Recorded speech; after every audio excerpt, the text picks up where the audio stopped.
there. Could you tell us that today?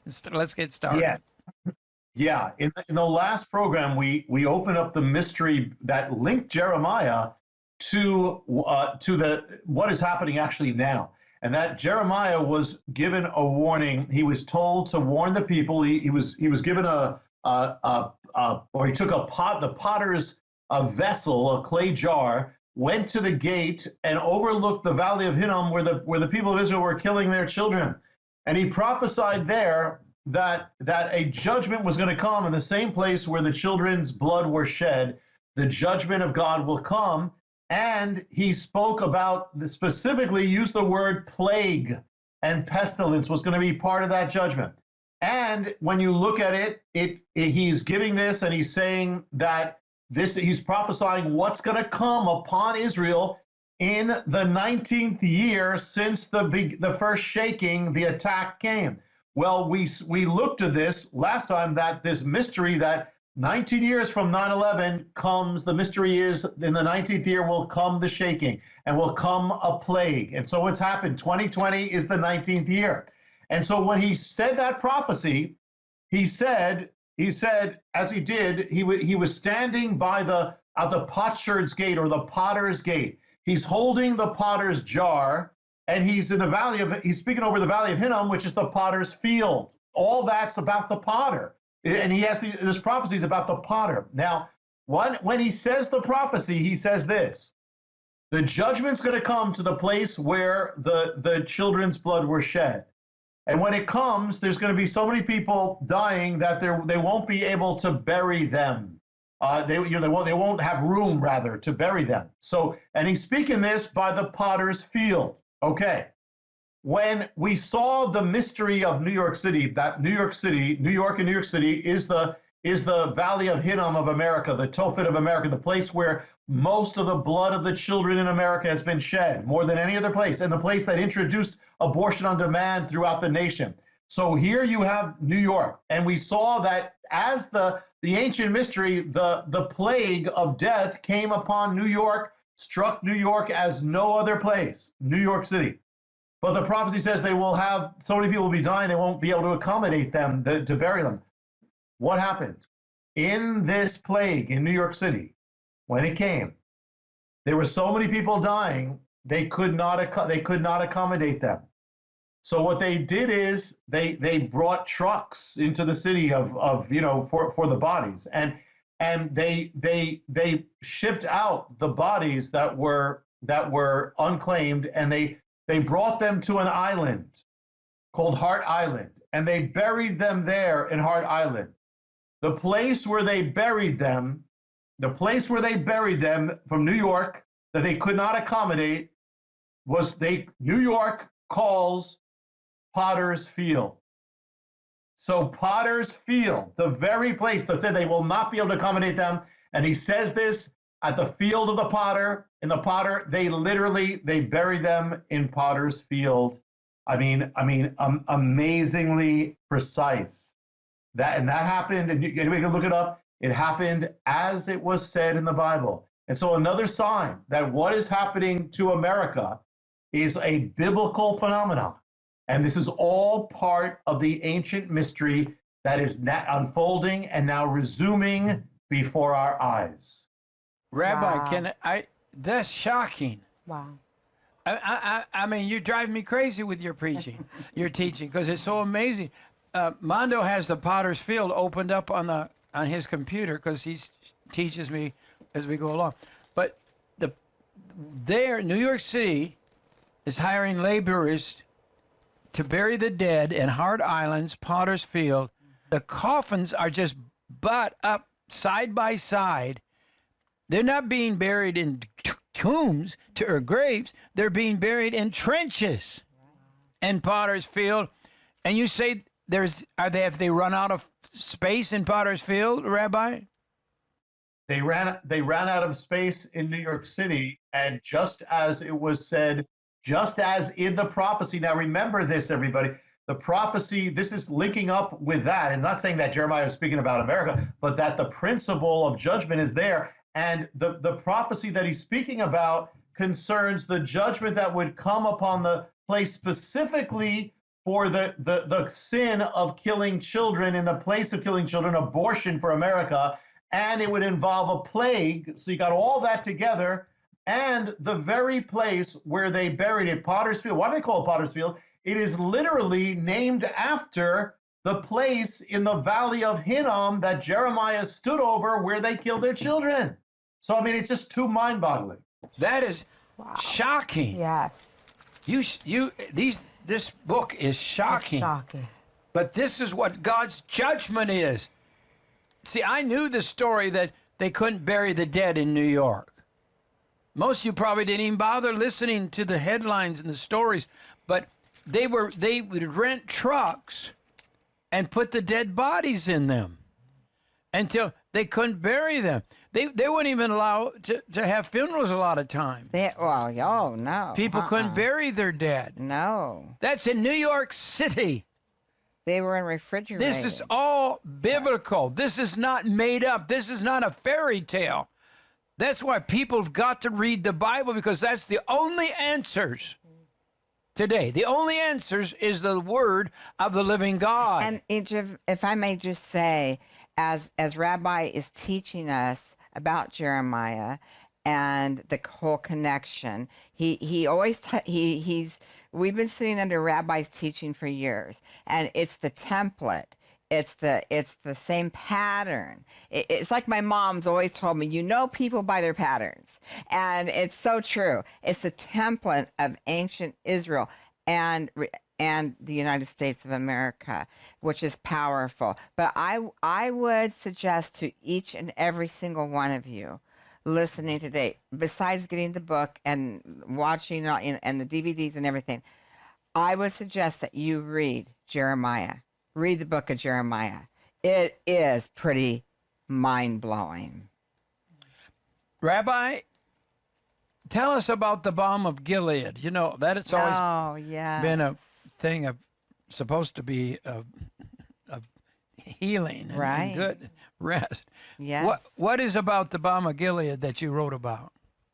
Yeah. People know this, when we hear balm of Gilead, we think of great things, but Jeremiah, this came from Jeremiah, and Jeremiah is crying out in the midst concerning the judgment that has come upon Israel. And this is in the same prophecy where he speaks about Tophet, which is the judgment that comes upon the place where they killed the children.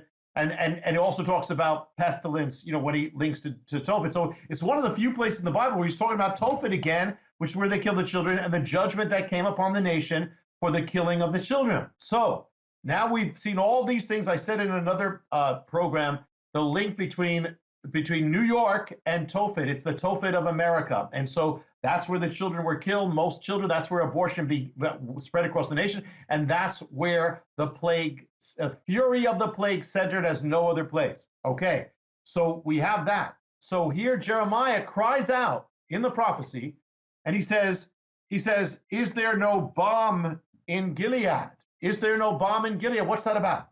Gilead was a place of healing, was the place where there was a balm, there was a healing substance, the cure, and people who are sick would get this cure from Gilead. So now he's saying, either the point of what he's saying is he's crying out and saying, is there any hope? There's basically, where is there healing here? They're saying we don't see any healing. This is judgment that's come upon us. Okay, now come to America. So America, we're seeing all these signs that the same thing is repeating. And so what happened? America started seeking for a cure for this plague.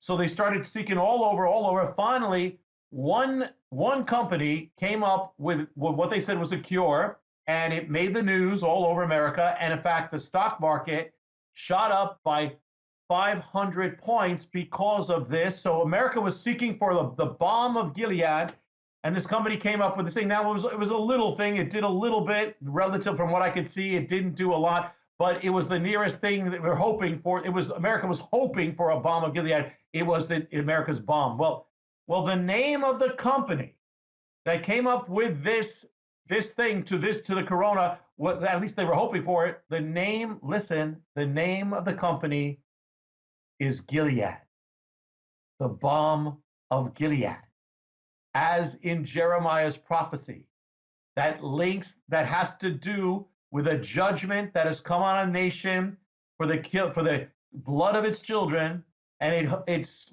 crying out, seeking for the balm of Gilead, and that company that comes up with at least something that is literally comes up with some kind of balm is called Gilead. Gilead Sciences. Who could put that together? You have any doubt about the reality of what is taking place in our midst? Wow. Honestly, Rabbi, I cannot believe it. I mean, Isn't that amazing? I mean, Yeah. Only you would put That's that right. together, Yes. seriously. It's amazing. And to think that it was the company, Gilead. That's just another revelation. Thank you, Rabbi, Mondo. for putting that together. Listen, this is so fun because when you read this book, it's going to make you want to go and research, Yes. Google, Yes. not to question the rabbi, no, to verify what the Word of God has been saying all along. And this is what's exciting. It's so interactive where you Google, you have the headline, and then you have the Word of God, you have the return book at the same time. We got to hurry, but can you imagine young people looking everything up like this from his book and say, my God, that's real. That's right now. Absolutely. And this is so amazing. I want to get a lot in today. Don't miss. We're going to do several more shows with the rabbi because this book is so powerful. You've got to get the book. And I'm a Jubilee person. I love Jubilee because it's kind of setting free, and all that thing. Yes. But what does it have to do with the plague, Rabbi? Yeah, well, we have spoken. I've spoken at Morningside, especially when we did the Oracle. We spoke about the Jubilee. We spoke about the Jubilee of blessing, which is, and actually even the link between the fact that you have a president named Trump, which in the Bible is trumpet, and he comes in linked to this year of Jubilee, and Jubilee for Israel. He was a blessing, that there was restoration and Jerusalem and all that happened in the year of Jubilee with a president named Trump. The trumpet is blown in the year of Jubilee. Year of Jubilee is the year of restitution, restoration, whatever you lost, you get it back. What you are, all these things are kind of reversed. Whatever happened before, it gets reversed in the year of Jubilee. Now, this is a blessing, but there is an aspect to the Jubilee which is linked to judgment, and that is this: that if you took somebody's land or you're on somebody's land, it doesn't belong to you. On the year of Jubilee, it gets taken back from you. It's a year of restitution. So if you did something, you get what you did gets undone. You took it, it's taken back. Well, years ago, America, as a civilization, as a nation, well, it began in New York. America took the lives of its children. Now Jubilee is 50 years. Now, when did we say this began? It was legalized across the land in 73. But abortion on demand began in 1970, was spread across the nation through New York. So here, America, New York particularly, took the life of children. So what happens if you go 50 years later from that day, a Jubilee for that year? It happened in 1970. Add 50 years. What is the Jubilee of abortion in America? It's the year 2020. 2020 is the Jubilean year of abortion in America. What you took is taken back. You took life, now life is taken from you. You took life, and so it happens like clockwork. But not only that, we said, where did it specifically begin? It began in New York in 1970. And again, this was the precursor that led to, this is what the Supreme Court ultimately based things on, that led to the legalization across the land. And also, this is how abortion spread across America. People came to New York, the capital, to get an abortion. 1970, it happened in that same house, that same building that ordained the building of the World Trade Center, that ordained, it ordained abortion in the same year that the World Trade Center, remember, the tower was complete, that first tower. That's the same year, 1970, it ordained it. Remember again, also, a note, the same hand that signed the building for the building of the World Trade Center signed for abortion in America. Same house. So here it's in Albany, New York. And so abortion was approved on 2 dates. It was a vote of the Assembly, and the next day the vote of the Senate. It was approved on April 9th, 1970, and April 10th, 1970. All right, New York. Now the plague comes to New York 50 years later, and it strikes New York like no other place.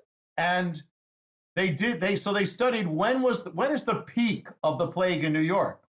In April, it was in April. And they did, and the next day the vote of the Senate. They did a 7-day average to find the peak, and they found the peak of the plague struck New York on 2 days. The dates were April 9th and April 10th, 50 years to the exact day. The Jubilean day, the exact day of Jubilee, same exact dates that marked the completion of the 50 years from the very day that abortion, this sin, began in America, in New York, to the exact date. Who could do that? You have any question about the biblical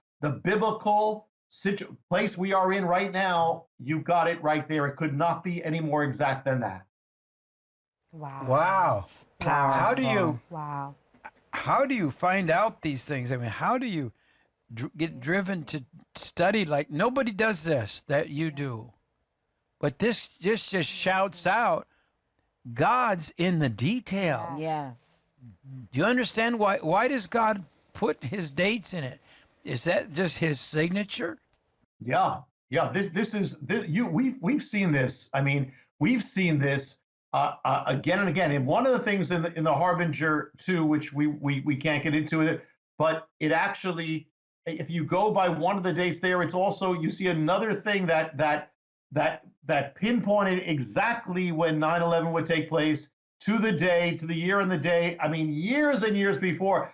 God is exact. And as far as how it comes, it's like the Harbinger. I didn't ask for it. I was standing at ground zero. This is how it all began, standing at ground zero. And then the Lord says, the Spirit is telling me, look at that tree. There is something there. And then I just kept getting led to the next and the next and the next thing. And it's usually, it comes to me and I don't know it's true. I don't know it's true yet, until I look. I said, could it be? Look at all this. And then when is the date? And then I look at the date and it's exactly the same date. So it's like all the other books. I could not reproduce it. It just comes. And again, I'm the first person to be blown away by it. So true. Yeah. You really are. You've said that to us so many times, and Rabbi is the first person to be blown away by it, and now he's blowing us all away by it. And thank you, Rabbi, so very much. And I'm so overwhelmed that I want to sit and ponder. Yes. And here's the thing. Because it's truth, people. Rabbi literally is just touching on this book. Yeah, I mean, he really is. He's just touching on it. That's why everybody needs to get the book and then go ahead and read the Bible with the book to verify it. We've got 2 or 3 more days with you, and we're going to squeeze in as much as we can. But I'll tell you what, every time you come on, I want to get saved all over again, because it's the word is truth. Amen. This is what Sunday school should be. Truth, word. Every child should know the word of the living God, that it's truth. This is why I know the Bible's real. You couldn't write this book. The Bible's written over how many years, Rabbi? Do you have any idea? Over 1,000 years. And so with the Bible's writings, it's such in harmony, and there's such harmony among the math, among all the Bible. This is why you can depend on the Bible. It's truth Unbelievable. So let's talk a little bit. And we are going to, I just want to say this, as we're ministering, as you're ministering to us and teaching us, Rabbi, we have all these different offers on your book. And here's the thing. I'm You looking got to right order here. it before it's too late. Well, here's what I'm looking at. I have in my brain right now, all of these dear friends of mine are coming to my brain that I'm ordering the baker's dozen. Because I want to send it to them now. Not just, I mean, Christmas, that's great, but I want to send it to them now because they need to prepare their hearts. And I'm in my mind right now, I'm like, I got sent to this person and this person and this person and this person. This is so exciting. And I want every single one of our children, not just Mondo and Maricela and little Lori, who have already studied it, but I want Marie. I want Ricky. I want them all. We're sending one to Ricky immediately, Jem, just so you know. Everybody needs to study this is where we are, people. Yes. In a few weeks, people are going to wake up, and the election is either going to give us a man who wants to protect the church, or we're going to wake up and find out that our religious freedom is going away. What's happened to me is people wanting to kill religious freedom in this country. This is what's going on, and it's coming apart. Okay, so we have a few minutes left, so we want to talk about this, though. We want to talk about this chapter, the man on the hill, Rabbi. Yeah, and I believe we are in a. You've heard me said it. I haven't said it on this one, but for anybody watching, we are in a most critical time right now. I've felt for a long time. I felt a while back because of this and because of other things. I shared it publicly with the congregation. I believe that this year was going to be a year of shaking before. And then I felt that September is going to be critical and the autumn is going to be critical. And we have not finished with the shaking. So that's one of the reasons for all that we're talking about here. This is to be a trumpet call, prophetic. That's what the book is. That's what all this is about. The man on the hill. Now, this is in the Harbinger too, and that is this.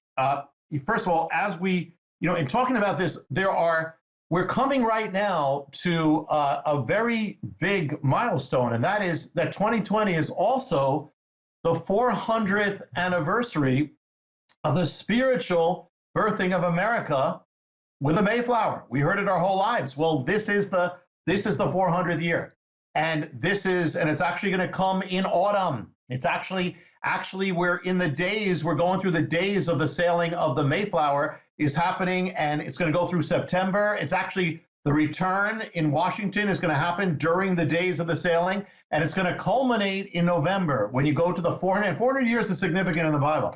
And so we have that. We also had Jamestown. That was another one.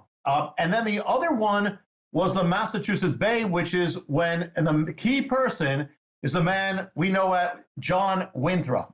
People have said that if George Washington is the father of the country, then John Winthrop is the grandfather of the country. And he came there in 1630, and he had a vision. And the vision was really the first vision of America that has lasted, of the symbol of America. And he said famous words. Ronald Reagan quoted from him when he quoted from Messiah, Jesus. He said, "We shall be as a city on a hill." And it says, if we follow the God of the Bible, it's talking about the God of Israel. If we follow the God of Israel, he said, then we will become the most blessed people. The blessings of Israel will come upon us. We'll become the most prosperous people, the most powerful people. I'm paraphrasing, but that's what he said. We'll become the safest people. God will protect us. The God of Israel will be with us. So he's speaking about America in terms of ancient Israel, which is the template, that we're seeing again and again. And this is before America became a nation. So he says all those things, and it all came true. America would become the most blessed, the most powerful, the most prosperous, the safest, the most blessed nation in the world. And it was all prophesied before it all began there in Massachusetts Bay in the 1600s by John Winthrop. It all came true. And so he said that. He said it's, and he actually, he's quoting really from Moses. So he's kind of coming like Moses said to Israel when they're about to enter the promised land. So Winthrop says to the people of America as they're entering the new land, the new world. But the thing is this, remember Reagan used to quote this. He'd say, city on a hill, city on a hill, city on a hill. But what people miss is that he didn't stop there. After he said we shall be a city on a hill, he gave a prophetic warning that was there embedded at the beginning. Just like remember in the Harbinger, Washington gave a prophetic warning at the beginning of the nation. Well, he gave before that, it was Winthrop who gave the prophetic warning. And he said this, he said, but if we turn away from our God, if we turn away from God, then, he said, I'm paraphrasing, if we go to other gods, then the blessings that God gave us will be withdrawn. And it basically says that the judgments that came upon ancient Israel will come upon America. And he says that because he's likening America to Israel. And so therefore, he said, if we turn away now, and he's really quoting from Deuteronomy, from Moses. And do you remember from what we shared before, one of the things from the Harbinger too is that on the day of 9/11, or the week of 9/11, just before 9/11 happened, there was an appointed word in all the synagogues across the world and in New York City. And the appointed word from ages past, they opened it up and it was Deuteronomy, Moses saying, what's going to happen to you if you turn away from God? And in that, it talks about an enemy will come from far away. These are the signs of a nation entering judgment. An enemy will come from far away. He will attack you at your gates. All these things that came true on 9/11. And also it says that the enemy will come like an eagle and he will swoop down exactly at 9/11. Remember what we saw with this is another mystery in the book, that when the planes came into the tower, that they had the first plane that began it, they had an image of a swooping eagle, the same thing in Deuteronomy that was appointed for that week or before that week. So all that happened, and now Winthrop is quoting from that same section. And so Winthrop says, if you turn away from God, these things are going to happen. And it was the very scripture that was there for 9/11 when it all happened. But here is the thing. There is the chapter about the man on the hill is linked to another chapter in the book called The Island. Here's the thing. When there actually was a city on a hill, it was America, but actually Winthrop founded a city that was to be a city on a hill. And it was to be the first thing. And he became the leader over it. That's where he lived and that's where he died. And the city on the hill is a city we know. It's a city we know called Boston. Where did 9/11 begin? From the city on the hill. It began in Boston. That's where the planes took off from. It's the city of John Winthrop, the city of the man who gave the warning of what would happen if America ever turned away from God. It all happened. It began from the city on the hill. The planes took off from the city on the hill. And it took place, and the same from the man who warned that these things would happen and who spoke about Deuteronomy, which speaks about the enemy coming and all that. It happened from the city on the hill. And yet there's even more, because John Winthrop founded not only the city, he founded an island on the city or off the city, and he lived there. He would spend time there. He would pray there. And it was called Governor's Island because it was named after him. He was the governor. And it was Winthrop's Island. And so that's where he was. And that's where all this, and he's praying for America. He's praying for the colony. Well, here's the thing. What happened to that island? The island of John Winthrop.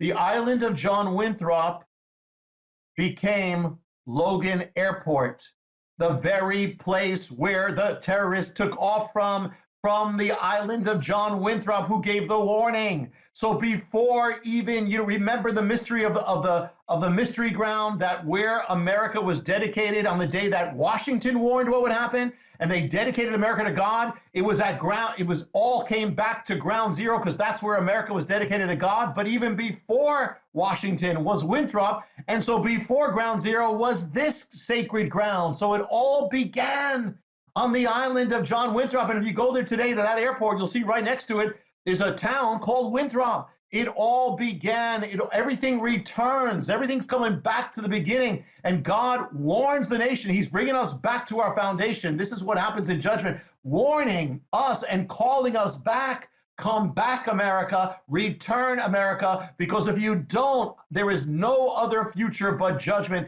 It all began with John Winthrop with a prophetic warning from his island. And then it came from there to the mystery ground where America was dedicated to God.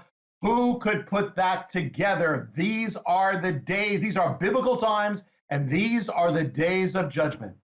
This is so powerful. Lori was going crazy because she's been up there. Oh, yes. And knows exactly what you're talking about. Yes. But this, the warning in this chapter, the warning to America. This is the amazing thing. I mean, because I'm looking at this and I'm seeing all these things. Before I wrote the chapter called the Island, I'm writing about John Winthrop. And then only later by looking at, I said, what happened to that island? And I'm looking at the satellite pictures and I'm looking at this and for sure, and there it is. It not only is it that 9/11 began at the beginning, began from the very foundation, but it began from the very home of John Winthrop. I mean, when you put it all together, and one of the things we've been seeing in the mysteries of God was that, it's a principle in the Bible that when judgment comes to a nation, that God brings it back to the foundation. We saw that with, for instance, it came back on 9/11 in the Harbinger 2. It talks about how 9/11 came to New York City. Well, on 9/11, New York City was founded on 9/11. And then 9/11 came to the Pentagon. And the Pentagon was begun on 9/11, the foundation. And then we saw how the mystery of in the Bible, how the destruction returns to the place of where the nation was dedicated to God.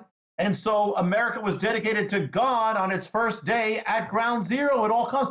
But then comes this one. Before that all happened, the plane went from John Winthrop's home, the sacred ground, and the city on the hill, and goes to the mystery ground of 9/11 where America was dedicated, where George Washington was praying. I mean, it's just beyond. And the message, the warning is that what was the warning of John Winthrop? God is bringing us back to that. Ground zero was linked to Washington's warning about what would happen if we ever turn away from God. And then the beginning of 9/11 was John Winthrop, which he goes through the whole thing of what's going to happen if we turn away from God. And here we are. Here we have done it. And here are the judgments that are in Israel, the harbingers, that's the judgment of Israel. The plague, that's the judgment of Israel. All these, the 19th year, that's the judgment of Israel. All these things have happened according to that, and it was all there from the beginning. Wow. So we're getting to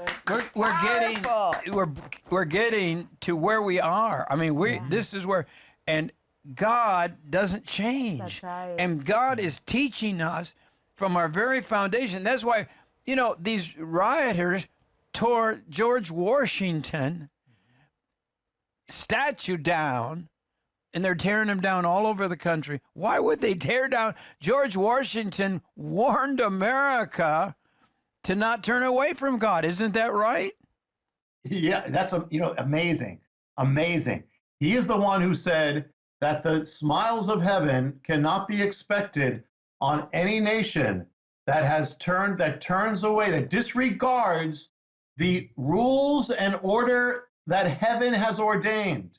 In other words, if America ever turns away from the ways of God, the order of God, then the blessings of heaven, the blessings of God are going to be removed from the land. And he said it from New York City. He said it and then went to ground zero. And on 9/11, when the strike came, and the sound, the shock wave went forth from ground zero and struck Federal Hall, the very place where Washington spoke those words and warned that it would happen, that the blessings would be removed from the land if we ever turned away from God's ways. And it's the foundation. It put a crack in the foundation of Federal Hall, which is the foundation of America, where he warned that. And now, that was the beginning, 9/11, and now here we are. And we're watching the smiles of heaven being removed from the ground. And now the statues of George Washington, who gave the warning, are lying on the ground, who gave the warning. And we must listen. And that, again, that's what this is about. That's why we're doing this. That's what the Harbinger 2 is about. The voice of God is calling. It is now or never. The voice of God is calling, come back, return to, because the ultimate thing isn't returning to that ground or that ground. It's to return to our true foundation, who is God himself. Wow. Oh, wow. This is so powerful. And on tomorrow's broadcast, I want to get, or the end shows of this week, the end it comes with, we'll get to the return. We haven't actually gotten to the return yet, Rabbi. And that's an important part, because that's what the book is called, The Harbinger 2, The Return. And then I want to talk again and talk about what's going to take place at the end of September. What is that? And there's other things that we want to talk about. This is so powerful. This is where we are. This is what God is talking to about. That's right. And Abraham Lincoln has a part of this final mystery we're going to talk about. You don't want to miss a minute of this, but it's all in the book and it's written, so you're going to love it. You're just going to find it, and it's written in a way that you're going to want to devour this book. This is going to be like food to you for the last days. This is an insight into what's coming. You talked about this thing coming in September. Do you think it could be bigger than what you think?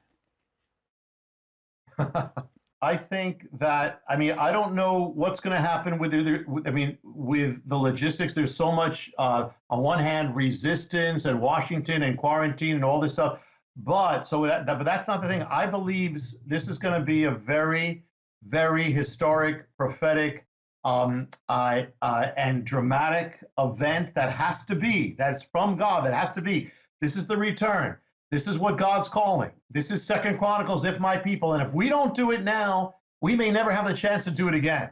And so this is crucial. It's going to happen during the anniversary of the Mayflower. Going to happen around 40 days from the election. It's going to happen at this moment. It's going to happen during the holy days of Israel. It's going to happen during, the 10 days is actually, it's the 10 days of the return is from the moment the trumpet blows, Feast of Trumpets, to the Day of Atonement. And then near the end of that is September 26th. That is the return in Washington, D.C. on the National Mall. But check it out if you're going to be there or not. But the point is that wherever you are, we need to pray, repent, fast, seek God's face, humble ourselves, turn, repent, and appeal to God for this nation. And this, I have literally seen events like this, and I know we'll talk about it in the other programs, but where it literally, and you were out, we were there together, Jim, many years ago, before we knew each other, and it was literally a sacred assembly, which the return is, that literally changed the course of America. Well, I believe it's all the more crucial now, all the more critical now. So yes, but everyone, we're not just talking prophecy. We have a part in prophecy. So be part one way or the other, because these are the most critical of days. Oh, our time's gone for today, Rabbi, but boy, this is powerful stuff. Yes. Yeah. And I know our time's gone, but I know it's gone, but I just want Rabbi, real quick, if you would, Rabbi, on the Harbinger 2 uncensored DVD, could you just give us just a little insight on this? Yes, the Harbinger 2 has the Harbinger 2 book has. Has things that are nowhere else. But the Harbinger 2, there were 3,000 pages of notes, revelations I couldn't